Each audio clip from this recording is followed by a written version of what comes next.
우리가 잘 아는 고사성어 가운데 세옹지마라고 있습니다. 아마 여러 차례 들어보셨을 겁니다. 이 고사성어가 생겨난 배경도 아실 텐데 세옹지마의 그 유래는 이렇습니다.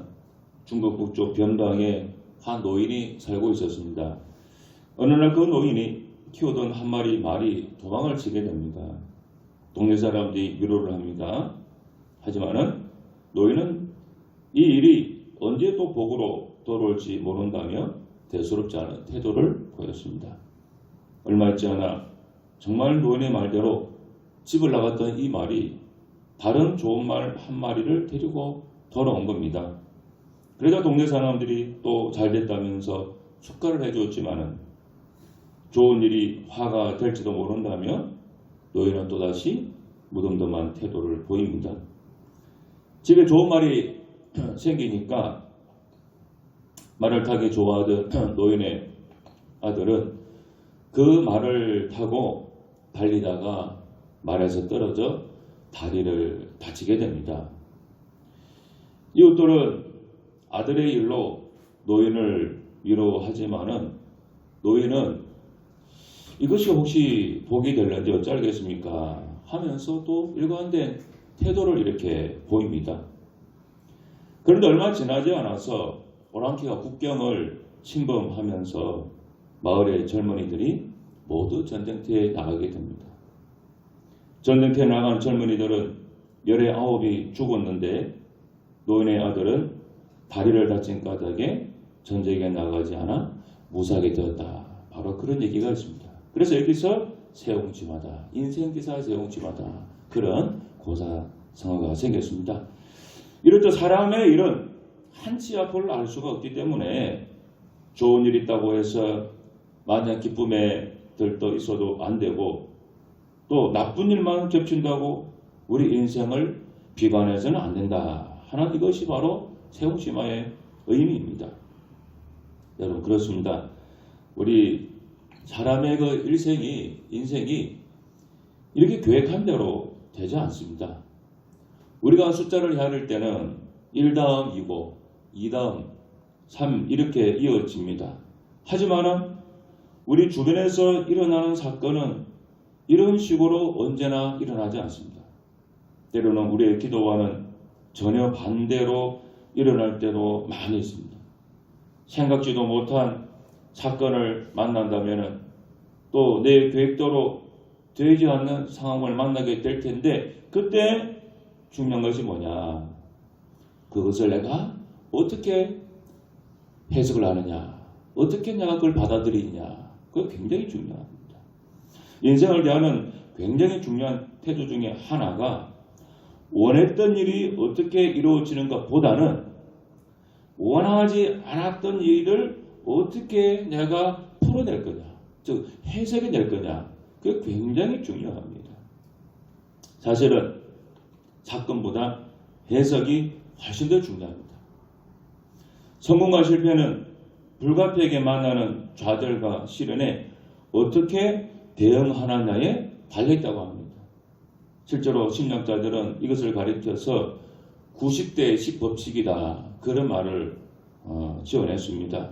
우리 인생의 10%는 우리에게 일어난 사건들로 결정되고 나머지 90%는 우리가 거기에 어떻게 반응하느냐에 따라서 결정된다. 그런 원칙입니다. 일어나는 일의 10% 정도는 우리가 전혀 통제할 수 없는 불가항력적인 상황들이라는 거예요. 가장 쉬운 대로 전쟁이 일어났다. 러시아 우크라이나 전쟁이 일어났지 않습니까? 그 전쟁의 사건은 대다수 국민들은 그들의 의지와는 상관없이 일어나는 그런 일이죠. 하지만은 나머지 90%는 다르다는 거예요. 어떤 일에 대한 그 사건에 대한 해석은 우리가 할 수 있습니다. 자, 보세요. 우리가 느끼는 행복이나 만족이나 감사나 혹은 불행, 불만, 이 분노는 내 인생에 일어나는 일에 대한 그 반응에서 나오는 감정들이잖아요. 오늘 내 인생 가운데 일어난 일들을 어떻게 해석하고 반응하냐에 따라서 감사가 나올 수도 있고 또 같은 일에 대해서도 원망이 나올 수가 있는 거예요. 바로 이것입니다. 그래서 우리가 어떤 사건에 대한 해석이 중요하다. 바로 그런 거예요. 그냥 김치하고 국왕 그릇하고 밥 요 세 가지만 나왔을 때 이걸 놓고도 불평하는 사람이 있으실 거고, 또 그걸 놓고도 정말로 오늘 참 잘 나왔다 이렇게 반응하는 사람도 있을 수가 있다는 거예요. 저 이제 신학교 다닐 때 저는 기숙사 생활을 한 3년 했는데 대학원에서, 그러면 주로 이제 돈이 없으니까 학교 구내식당에 가서 저는 3년 내내 거의 밥을 이제 먹었습니다. 싸기도 하고. 그런데 저는 참 맛있게 먹었는데 또 일부 학생들은 이제 밖에서 이제 기숙사 생활 말고 밖에서 왔다 갔다 하는 학생들은 구내식당 가서 가끔 밥 먹으면 반찬도 별로고 밥이 별로라는 얘기를 제가 많이 들었어요. 근데 저는 다 맛있더라고요. 또 달라고 더 주기도 하고. 그러니까 같은 내용을 놓고도 다 다르게 반응을 한다는 거예요. 그 성경을 보면은 사건에 대해서 해석을 잘한 사람들이 있고 또 못한 사람들이 있습니다. 먼저 사도행전 5장 17절부터 보게 되면은 대제사장들과 그와 함께 했던 사람들이 마음에 시기가 가득해서 사도들을 잡아다 오게 가둡니다. 그리고 종교지도자들이 나중에 이 사도들을 채찍으로 때리고 예수 이름으로 더 이상 말하지 말라 그렇게 명령하고 이렇게 밖으로 내보냅니다. 자, 복음을 전하다가 지금 채찍이 많이 맞았잖아요. 아주 채찍이 맞고 굉장한 어려움을 당했습니다. 그런데 이 사건을 만났을 때 사도들이 어떻게 반응했는가 하는 겁니다. 오히려 그들은 그것을 기쁘게 여기고 계속해서 예수님이 그리스도라고 하는 사실을 전했습니다. 사도행전 5장 41, 42절 말씀입니다. 사도들이 그 이름을 위하여 능력받는 일에 합당한 자로 여기심을 기뻐하면서 공의앞을 떠나니라. 그들이 날마다 성전에 있든지 집에 있든지 예수는 그리스도라고 가르치기와 전도하기를 그치지 아니하니라. 그러니까 사도들은 예수님 전하는 그곳으로 인해서 잡혀가고 채찍이 맞고 굉장히 어려움을 당했거든요. 그리고 풀려나면서 다시는 이 예수님 전하지 말라고 하는 그 경고까지 들은 상태입니다. 자, 이 정도 되면은 대부분 사람 어떻게 받아들이겠습니까? 아이고야, 이제 복음 전하면 안 되겠다. 예수님 또 전하다가 내가 죽을 수도 있겠구나. 그런 괜한 위축이 될 수가 있지 않습니까? 그런데 사도들은 그런 일을 만났을 때 이렇게 해석했죠. 오히려 하나님께서 예수님을 더 전하라고 우리를 또 풀어줬구나, 또 석방해줬구나, 이렇게 받아들였다는 거예요. 그리고 나가서 더 복음을 전하고 교회를 세우는 그 일을 한 것입니다. 오늘 우리가 함께 읽은 창세기 45장 이 말씀은 요셉에 대한 얘기입니다. 요셉 애굽의 총리가 되고 나서 자신을 노예로 팔아버린 형들을 다시 만난 뒤에 한 말입니다. 여러분, 요셉은 형들에게 팔려서 애굽의 종으로 갔지 않습니까? 요셉의 형들은 요셉을 종으로 파는 정도가 아니라 사실은 처음에는 죽이려고 그랬어요. 처음엔 주려고 했는데 제일 큰 형이 르우벤이 말리는 바람에 죽이지 않고 노예로 팔게 됩니다. 비록 배달은 형제라 할지라도 여러분, 이런 형들을 용서한다는 게 쉽겠습니까? 자기를 죽이려고 해서 정말 구덩이에 던져버리고 형이 누가 말리니까 오히려 노예로 팔아버리고, 여러분이 이 요셉의 입장이 되었다고 생각해 보십시오. 일생 동안 그 마음에 원망이 있고 형들에 대한 여러분 저주가 있지 않겠습니까? 아마 그 형들 다시 볼 기회가 있다고 한다면 보고 싶지 않을 겁니다. 저는 이제 목회하면서 그런 경우를 좀 들어봤습니다. 한 교회 다니는데 제가 한 번은 신방을 갔는데 이제 보통 우리 가정에 방문해서 예배를 드리면은 예배 잠깐 드리고 나서 이제 그 가정에 그 방문한 그분이 뭐 차도 내오고 과일도 내오고 그렇게 합니다. 그러면 그거 이제 뭐 먹고 또 얘기하다가 돌아가고 그렇게 하잖아요. 근데 한 번은 제가 어느 가정에 갔는데 뭐 차도 나오고 과일도 나오고 다 나왔더라고요. 그런데 같이 동행하신 그 가정을 방문한 그분이 다른 집에 가서는 다 먹더니 그 집에 가서는 아무것도 먹지 않는 거예요. 차도 안 마시고 물도 안 마시고 과일도 안 먹고 아무도 손을 안 대요. 그래서 이분이 배가 불러서 안 먹나 뭐 그러고 말았습니다. 그리고 또 이제 그 다음 집에 신방하는데 또 그 집 가서 또 잘 먹어요. 그래서 좀 이해가 좀 안 돼서 제가 나중에 교회로 돌아온 다음에 이제 저보다 그 교회 먼저 온 목사님에게 물어봤어요. 제가 저 신발을 봤더니 이분이 그 집에 가서는 아예 음식도 안 먹고 손을 안 대더라. 제가 그렇게 물어보니까 그 목사님 하신 말씀이 그 집주인하고 그 음식에 손 안 댄 그 두 사람, 그 사람, 이 두 사람이 아주 원수래, 원수. 그래가지고 막 과거에 있었던 일, 자초지종을 쭉 저한테 해주더라고요. 그래서 이 두 사람이 그때 그 일 때문에 교회에서 틀어져가지고 아주 원수처럼 지낸다. 그래가지고 한 교회 다니면서도 그렇게 지내는 거예요.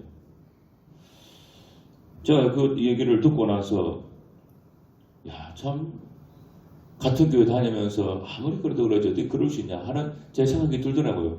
나중에 다 죽으면 천국 갈 텐데 천국 가서도 그렇게 지낼까? 여러분 상상이 안 됐습니다. 그러니까 사람이 이렇게 마음이 틀어지면요 10년, 20년을 그렇게 말도 안 섞고 살아갈 수가 있습니다. 그런데 요셉을 보세요. 자기 어쨌든 형이잖아요.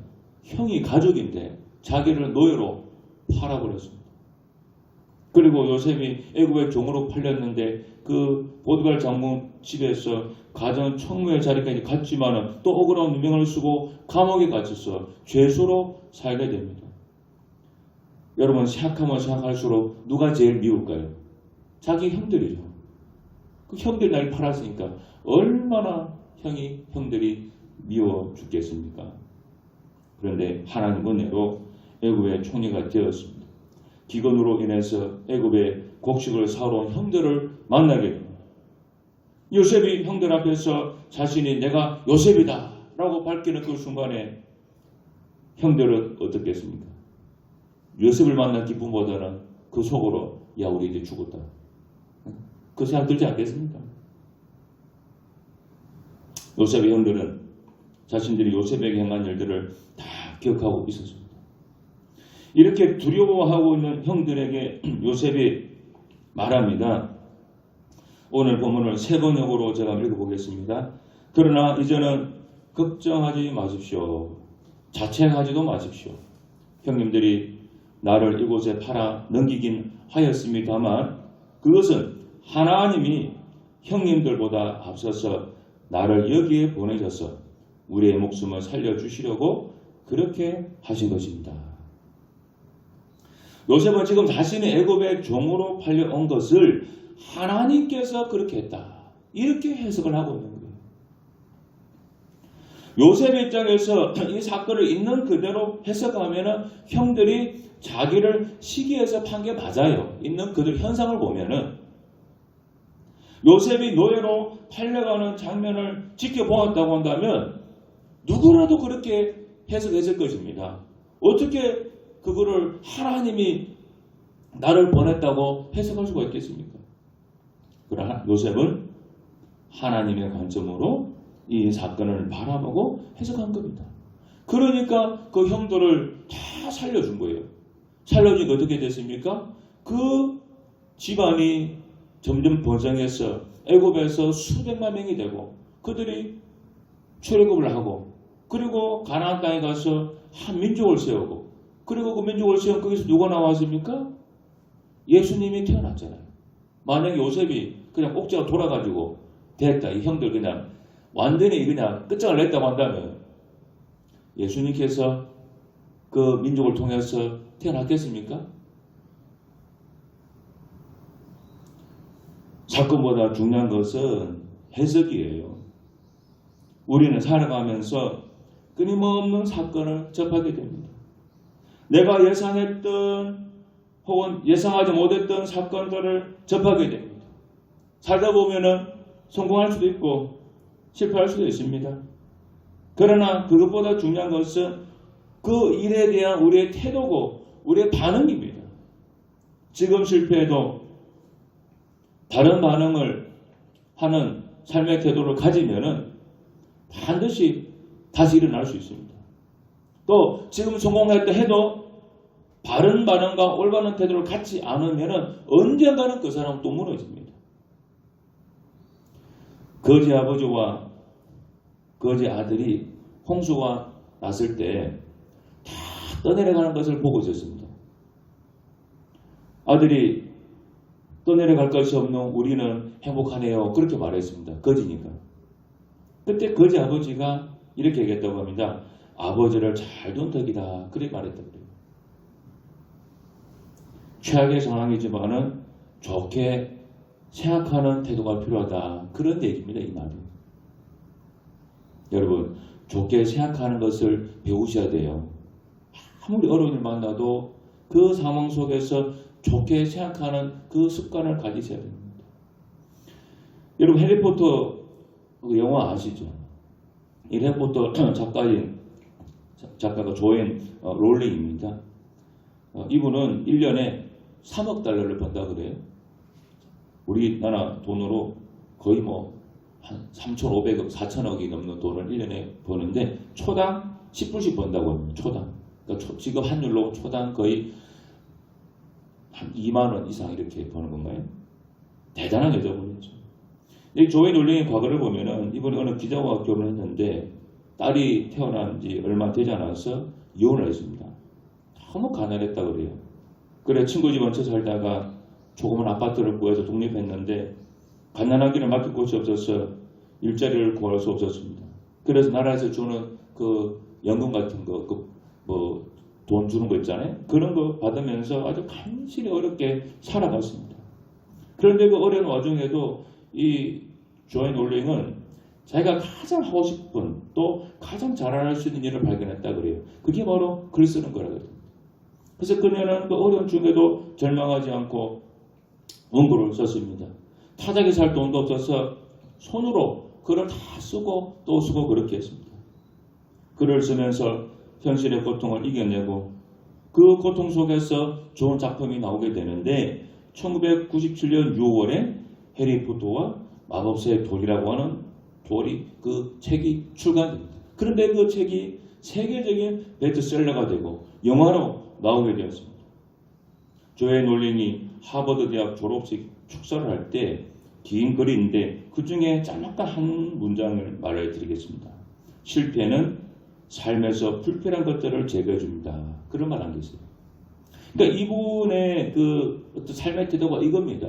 이분 굉장히 어렵게 살았잖아요. 또 이혼녀로 살았고. 그런데 이분은 실패라고 하는 것을 좋은 쪽으로 해석한 거예요. 실패라는 것은 뭐냐? 살면서 불필요한 것을 제거해주는 좋은 기능을 한다. 이렇게 받아들인 거예요. 근데 많은 사람들은 실패하고 안 좋은 일 생기면 원망을 하고 좌절하고 낙심하고 이건 어떻게 되겠나 그렇게 좀 부정적으로 많이 말해봅니다. 그런데 이분은 그 어려운 중에서도 실패를 좋은 쪽으로 받아들이고 자기에게 이왕에 일어난 사건들 이왕에 일어났지만은 이거를 잘 반응을 하고 좋게 해석을 하고 또 그 와중에 자기가 잘하는 것을 찾아내가지고 하니까 이런 훌륭한 소설을 쓰게 되는 겁니다. 만약 이분이 이런 실패가 없고 그냥 순탄하게 살아갔으면은 이런 소설을 쓰기가 어려웠을 겁니다. 그래서 우리가 어려운 일을 당했을 때 해석을 잘 해야 된다. 그겁니다. 근데 성경에 보면은 사건 해석을 잘 못한 사람들이 또 하나 나옵니다. 여러분 사무엘상 5장부터 보게 되면은 이제 그 사무엘 선지자 활동하는 그 시기인데 블레셋하고 전쟁을 합니다. 전쟁하다가 이스라엘이 언약궤를 들고 나갔다가 언약궤를 뺏겨버립니다. 이 언약궤라고 하는 것은 큰 잘 아는 것처럼 큰 어떤 법궤 괴짝 같은 건데 그것은 하나님을 상징하는 굉장히 중요한 물건입니다. 그러니까 언약궤가 나갔다고 하는 것은 마치 하나님을 모시고 나간 것 같은 그런 어떤 의미가 있는 거예요. 워낙 전쟁이 어려우니까 그냥 언약궤를 들고 나가버린 거예요. 그 처음에는 블레셋에 대해서 막 위축이 되고 막 소란해서 그랬는데 결국은 블레셋 전쟁을 이기고 언약궤를 그냥 뺏어가버려요. 그런데 그 언약궤가 블레셋 지방에 들어가니까 하나님 막 재앙을 내려가지고 난리가 났죠. 그래서 블레셋 사람들이 안 되겠다, 이걸 다시 이스라엘 돌려보내자. 그래가지고 돌려보낸 그 첫 번째 곳이 어디냐? 베스메스입니다. 이 베스메스는 블레셋하고 이스라엘하고 경계선에 있는 도시예요. 그러니까는 가장 가까운 국경 도시로 보냅니다. 베스메스 사람들은 골짜기에서 밀을 매다가 이 언약궤가 오는 것을 보고 너무 좋아서 수레로 장작을 만들어서 암소를 이제 번제물로 들여서 하나님께 제사를 딱 드립니다. 그런데 베스메스 사람들 가운데에 호기심이 많은 사람들이 있었던 것 같습니다. 하나님 법에 언약궤는 제사장만 손댈 수 있고 그 안에는 절대로 보면 안 되는 법이 있어요. 그런데 언약궤가 딱 오니까 궁금하잖아요. 또 사람들이 보지 말라고 하면 더 보고 싶지 않습니까? 그래서 누군가 이 여호와의 궤를 들여다보았는데 이 일로 베스메스 사람들 중에 70명이 죽는 사건이 발생합니다. 한순간에. 여러분, 한 지역에서 7명이 동시에 죽어도 이거는 큰 뉴스에 날 사건입니다. 그런데 한 날에 70명이 죽었으니까 이거는 굉장한 사건 아닙니까? 베스메스 사람들은 언약궤를 열어서 보면 안 된다는 거 하는 것을 잘 알았습니다. 그런데 중요한 것은 뭐냐? 이 일이 벌어진 건 어쩔 수가 없는 거죠. 사람이 실수할 수 있으니까. 근데 이 사건에 대해서 베스메스 사람들이 했던 반응이 문제입니다. 사무엘상 6장 21절 말씀입니다. 전령들을 기럇 여아림 주민에게 보내어 이르되 블레셋 사람들이 여호와의 궤를 도로 가져왔으니 너희는 내려와서 그것을 너희에게로 옮겨가라. 이렇게 말하죠. 그러니까 베스메스 사람들에게 아쉬운 점이 뭐냐? 이 사건이 발생했는데 이 일에 대해서 해석을 잘못했다고 하는 점입니다. 여러분, 이 사람들은요, 단순히 70명이 죽었다고 하는 그 일에만 집중했습니다. 언약궤를 재앙을 가져오는, 그래서 가까이 해서는 안 되는 그 정도 물건으로만 생각한 겁니다. 그래서 그냥 또 더 무서운 일이 생길까봐 기럇 여아림으로 돌려보냈어요. 자, 여러분, 이 사건이 생겼을 때 자기들이 좀 잘못해서 생긴 거지 않습니까? 그러면 자신의 잘못된 태도를 하나님의 경고의 메시지로 해석을 하고 회개하고 번제를 드리고 다시 언약궤를 잘 보관하면 됩니다. 다시 안 보면 되는 거예요. 그런데 여러분, 실제로 기럇 여아림 산지에 살던 아비나답이 20년 동안 언약궤를 맞습니다. 이제 기럇 여아림을 보냈으니까. 그런데 20년 동안 재앙을 경험하지 않았어요. 그러니까 보지만 않으면 되는 거예요.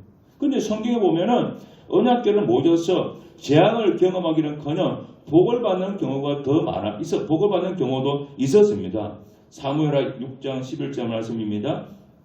여호와의 궤가 가드 사람 오벳에돔의 집에 석 달을 있었는데 여호와께서 오벳에돔과 그의 온 집에 복을 주시니라. 그러니까 언약궤라고 하는 것은 내가 잘 모시기만 하면은 석 달만 잘 모셔도 복이 됩니다. 그러니까 베스메스 사람들은 실제로 하나님의 복이 굴러 들어왔는데 해석을 잘못해서 그 복을 그냥 자기 발로 차버린 거예요. 나중에 베스메스 사람들이 오벳에돔의 이 일을 듣고 얼마나 참 가슴을 지겠습니까? 야, 우리에게 복이 왔는데 우리도 잘 모셨으면 오벳에돔처럼 복을 받을 수 있는데 그러지 않겠습니까?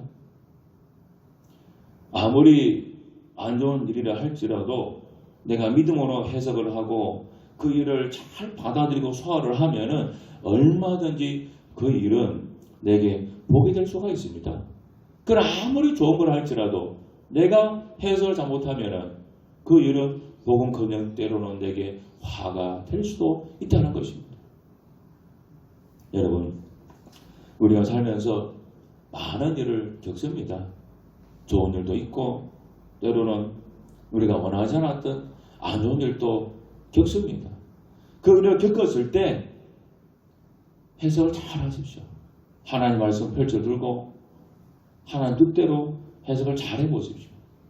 그러면은 그 일이 오히려 나에게 복으로 돌아올 수 있다 하는 것을 꼭 기억하시길 바랍니다. 기도하겠습니다. 하나님 아버지 감사합니다. 살다 보면은 참 많은 일들이 있습니다. 늘 좋은 일들, 기쁜 일들, 즐거운 일들만 있으면 좋을 텐데 때로는 큰 걱정이 될 만한 일도 생기고 어떻게 해야 될지 몰라서 정말로 하나님께 도움을 구해야만 하는 그런 일들도 겪습니다. 하나님 아버지 그럴 때마다 하나님 바라보면서 믿음으로 해석을 하고 합력해서 선을 이루어 주실 것이라고 하는 그 하나님 믿으면서 해석을 잘하는 저희 예그림교회 성도들이 되게 하여 주시옵소서. 예수님 이름으로 간절히 기도하옵나이다. 아멘.